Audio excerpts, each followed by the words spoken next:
Hello, this is Robert McBeth with Cornerstone Business Solutions, and today I'd like to welcome Bill Pirtle.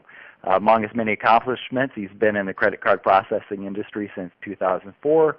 He started as a bank card representative before leaving to focus on training, consulting, and writing as a specialist in this industry. One of the things I can truthfully say about Bill is that he's literally written the book on the merchant services industry. He's written two of the leading books for training in this industry, most recently Credit Card Processing for Sales Agents, and also a book that is an incredible guide for helping businesses owners that accept credit cards navigating through the risks of credit card processing. And that's really what I wanted to talk about today. Bill, do I have you there with me today? Yes, I'm here, Robert. Thank you. Okay. Bill, I know I didn't do you justice, with the introduction. I know your accomplishments go way beyond that.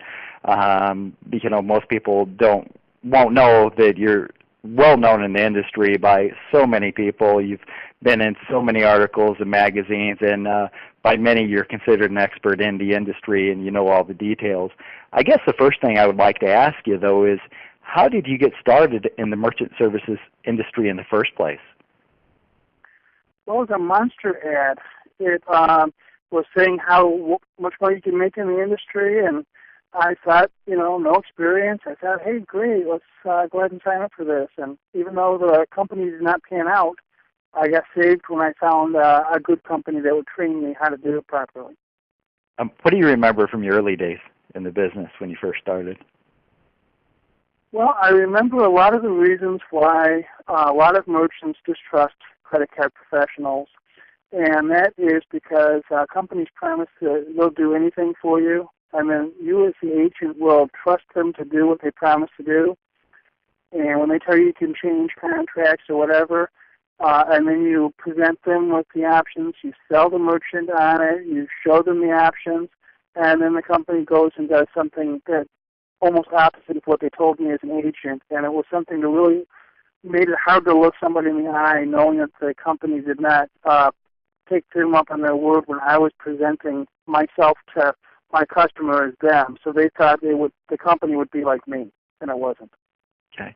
Is that, before I go on about your second book that you wrote, I guess that's probably what made you decide to write your first book, is it? I'm not the best salesperson in the world. The idea for the first book was to show myself as being an expert, as being able to help people, and then I happened to inadvertently come across some investors that told me, oh, no, there's no book like this in the industry. Don't make it about you.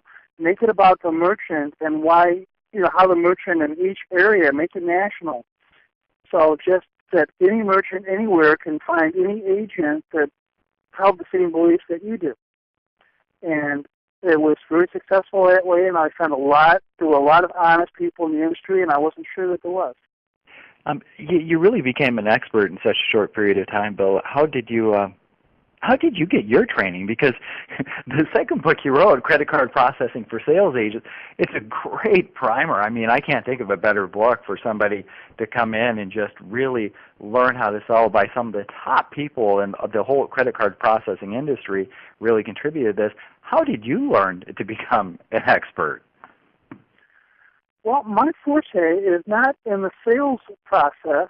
My forte is in researching, and I got lucky because my editor has edited engineering books for years, for about 25 years. And I'm dyslexic, so in order to do the book for me, she had to make me explain it to her in terms she could understand. And then when she turned around, she'd put the material in a language that people like her could understand, people that were not, familiar with some of the terms. So it helped me a great deal. And basically, I'm just a research hound. I would dig through and find things and grab the relevant information. And even though I'm dyslexic, I have this ability to just write things from the top down and not have to change things around like a lot of writers do. So I just try to get a logical flow to something. And fortunately, I'm gifted with that. I'll just say it's a God-given talent that I'm able to put the pen to paper and have it come up basically the way I write it, except for the editorial changes to it. One of the things found interesting, I mean, you've clearly done that. One of the things I found interesting, though, with your book, The Navigating Through the Risks of Credit Card Processing, that you wrote for the merchants, is you say that you wrote it originally to help you to sell, but it really is to help merchants no matter who they're going with. And you've obviously gone to a lot of work to get it on Amazon and get the distribution. So at what point did it change from being just a book to help you get your own personal sales to you walking away and deciding, you know what, I'm not really a salesman, don't want to sell, but I really want to help people out, so I'm an author now? Well, with the first book, I mean, like I said, the investors convinced me to change it. So I scrapped everything I had, and I wrote it from the beginning. Like, if I was a merchant, how would I go about it? How do I understand it, the basics? And then Chapter 9 is basically how to find a good agent. And it basically applied some of my skills along with what merchants should have an idea of how to do anyway. And the biggest thing is some of the scams in the industry. If you can pick up the scams and then learn how to find a local agent, somebody that can come into your store and help you out whenever you have an issue, it really came together. That's outstanding. How about the part at the end? I mean, it's more than just the end. You've got some incredible bonus chapters here, which really are like a book unto themselves. It can be a huge asset to help in all areas of business. How did that come about? Well, I thought just credit card processing could be boring to merchants because, unfortunately, merchants already think they know what's with it. All they have to do is go to your bank or PayPal and you get the best rates because your bank loves you, right? So my thought was if I had some friends that were very good in what they did, that they could help write chapters on how to hire somebody in their industry, because all new businesses, all established businesses, will sometimes need help from somebody from outsiders. You know, a website guy said if a website person does not ask you this question, run away. You should not have to ask somebody this. He should be asking you about this. And a lot of it the same is with merchant processing. There's so many little intricacies. And even my cover design says everything you need to know about credit card processing.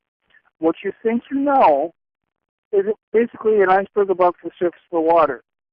Everything below the surface of the water is the things that will rip and gut your business if you're not careful. That's how the Titanic sank. They avoided the iceberg they saw. The iceberg that was under the water is what cut up the ship. Yeah. Bill, when you say gut your business, you know, I think too many times the merchants think it's just about the rates, and that's their only consideration. I think you've done an excellent job of not only teaching the real story behind the rates, but all the other things that they really need to know to, you know, keep their business from being sunk like the Titanic, as you say. And, yeah, beautiful book. What kind of feedback have you gotten from merchants after reading that book? It is funny. I had one customer in Columbus, Ohio, which is about a 300-mile drive from my Detroit home, called me and asked me to come out and light up his business. But actually, most of my attention on the book has come from the ISO side and the agent side, because agents that were honest said, my goodness, there's a book that I can look at and I can help land customers. And even though I could not use it, because as a writer of the book, I seem to have a bias, but people from California to New York have all been talking to customers and had a customer go, well, I get mine directly from MasterCard Visa, you can't help me. And they can actually open up to Chapter 9 and point to that as being one of the scams and say this expert in Detroit has said this, and they look at the expert in Detroit. He does have experience with this. Okay, I can buy what you're saying, and then they're able to sign with him. But it's been mostly ISO-driven navigating has. I haven't had as much traction with business owners. It's, you know, and I think it's up to the agents to get the word out, the good agents to get the word out there about your book so they can help educate the merchants. You know, I've always believed that if a merchant was educated and knew everything they need to know, I would get the business. So as you recall, I bought many of your books. I think I bought a box of your books just so I can hand them out to my customers, if your number. So, yeah, it's been great. I've quoted you a lot of times to help educate them. It's helped me a lot. This concludes part one of my interview with Bill Pirtle. Coming shortly, you'll have part two, and he'll go on to discuss the value and the insights of the Certified Payment Professional Program and his thoughts on the training therein. He'll also be discussing 3 things to be looking for in a merchant account if you're looking for a new merchant account.